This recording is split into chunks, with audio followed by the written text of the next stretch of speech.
Dari sekian banyak video yang diupload di Jari Plawi Chess teman-teman, baru kali ini mat dengan bidak. Irene Sukandar versus Altanuzli Enketul di European Women's Club Cup 2022. Analisis pertandingannya saya akan berikan sesederhana mungkin teman-teman. Siapkan konsentrasi tinggi. Langkah brutal dan taktikal diperlihatkan di papan. Dan bagi kalian yang baru bergabung di Jari Plawi Chess, welcome. Jangan lupa tombol subscribe dan nyalakan loncengnya. Selamat menyaksikan.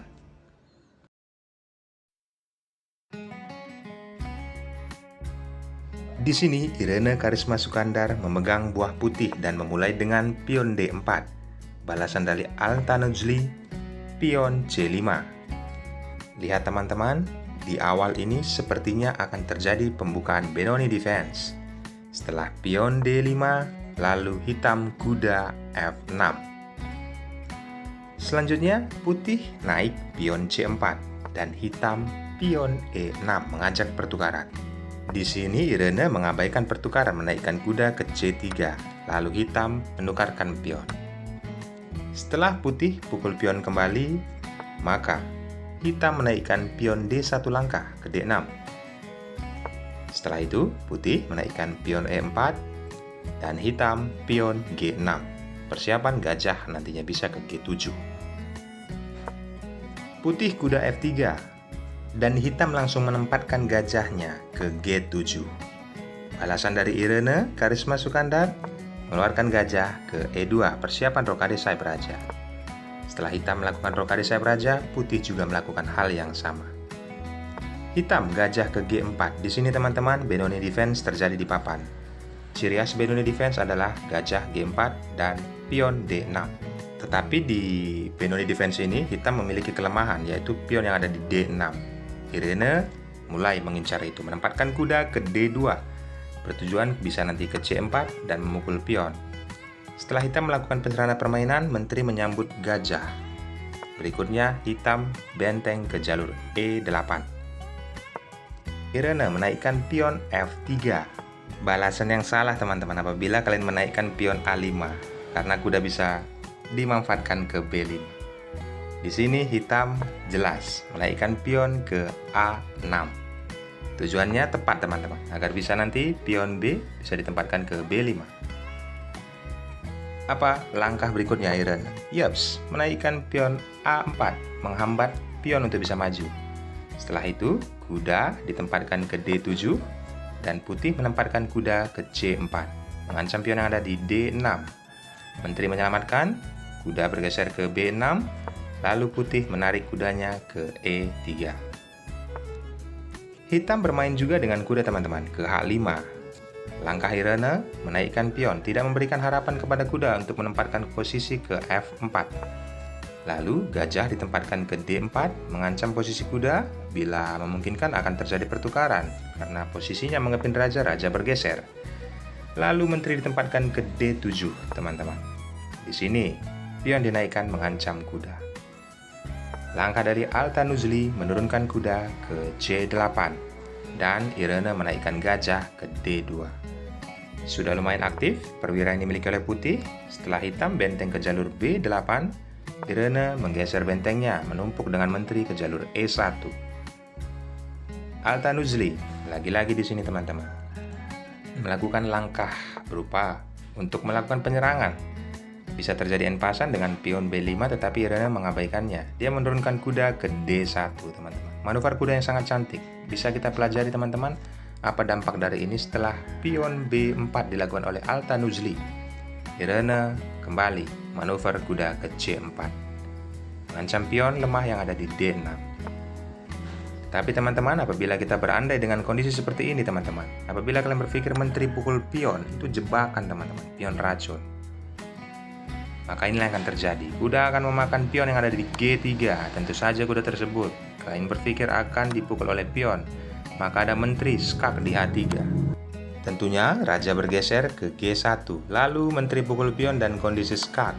Lagi-lagi raja bergeser ke H1, datang benteng ke ke E5 yang tujuannya akan ke H5. Hal ini sangat membahayakan bagi putih. Itu sebabnya Irene melihat langkah ini sangat tidak perlu dilakukan, tidak memukul pion dengan menteri. Kita kembali ke partai aslinya, teman-teman.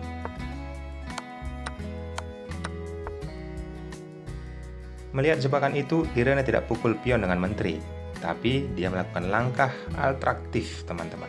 Apa itu? Yaps, penempatan kuda ke C4, mengancam pion lemah yang ada di D6. Next, di sini balasan dari Atanuzli berupaya untuk atraktif juga ya, untuk menyerang. Dengan itu menaikkan pion F5, mengajak pertukaran pion. Irene mengabaikan, lebih menggeser menteri ke G2. Selanjutnya teman-teman, kuda ditempatkan ke G7. Lalu putih menempatkan kuda ke F2. Hitam, kuda A7. Dan Irene kembali manuver kuda yang sangat cantik menempatkan ke D3. Lihat teman-teman, kondisi ini bisa memungkinkan untuk pion E5 nantinya oleh putih. Apa balasan dari hitam? Yaps, menaikkan kuda ke B5. Lalu Irene menaikkan pion G4 mengajak pertukaran. Yaps, terjadi pemukulan pion setelah putih juga kembali memukul pion. Lihat teman-teman, benteng diajak beradu. Irene mengabaikan, menempatkan gajah ke F4. Lalu hitam menempuk benteng ke menteri, yaitu D8. Putih menaikkan pion H3, satu langkah. Dan hitam di sini melihat ada tempo, teman-teman. Maka dari itu dia menggeser menteri ke B7. Irene, yaps, menurunkan gajah, mengajak pertukaran benteng. Hitam kembali melindungi posisi benteng, menteri ke E7. Dan Irene mengambil keputusan, teman-teman, di langkah berikutnya. Apakah kalian sudah mendapatkan, teman-teman? Kalian bisa push, dan ini teman-teman, menaikkan pion E1 langkah, mengajak pertukaran pion, membongkar dari pion center. Terjadi pertukaran benteng, setelah benteng pukul benteng, lagi-lagi teman-teman. Pion pukul pion dan gajah pukul pion. Dan lagi-lagi teman-teman, hitam terus menukarkan perwiranya. Setelah gajah pukul gajah, langsung gajah dipukul dengan kuda. Dan benteng mengajak pertukaran, disambut lagi teman-teman oleh Irene. Benteng pukul benteng dan menteri pukul benteng. Langkah berikutnya Irene menaikkan pion D6. Ancaman promosi sangat berbahaya teman-teman. Langkah berikutnya dari hitam dengan kondisi seperti ini. Yaps teman-teman, sudah sangat sulit. Dia menaikkan kuda ke E6. Lalu pion dinaikkan. Satu langkah lagi akan promosi menjadi menteri. Hitam mencoba menteri ke F4, lalu putih, langkah krusial. Yaps, mengajak pertukaran menteri.